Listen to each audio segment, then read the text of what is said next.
O yung mahilig sa kutkutin dyan, syempre bibili rin tayo niyan. Mahilig tayo sa kutkutin guys. At eto na nga, inuna kong linisin itong pantry natin dahil lalagyan natin yan ng pagkain. Bumili rin po ako ng mga Tupperware at dyan ko ilalagay lahat ang mga pagkain pinamili ko. Guys, madali kasing lumambot ang mga pagkain. Lalo na yung mga kutkutin.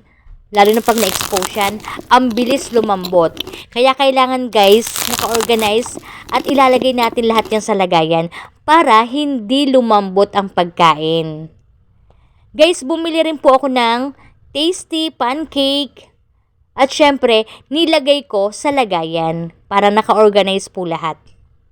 Noodles, pancit canton, at eto na nga mga guys, ilalagay na natin yan sa pantry. Eto na.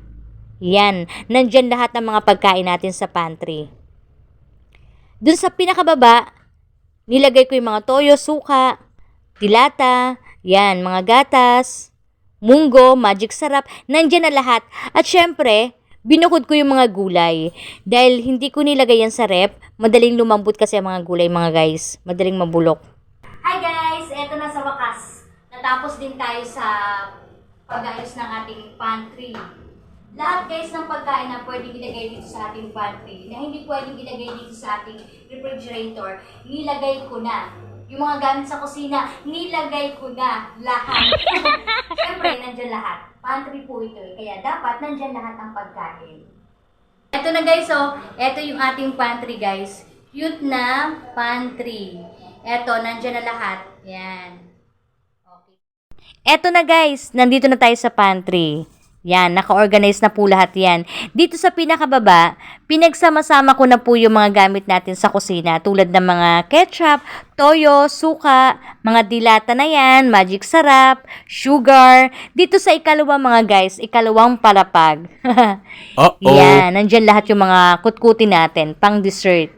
At dito sa third floor, charot, ayan, nandyan lahat yung mga noodles, pancit canton, may mga kutkutin din mga guys, at tinapay, ano pa ba, pancake. At syempre, kailangan po lahat malinis, hindi lang pantry, buong bahay dapat malinis. Ganyan po ako kalinis sa loob ng bahay, solido talaga, at naka-organize po lahat. Maraming salamat, hope you enjoy, thank you everyone.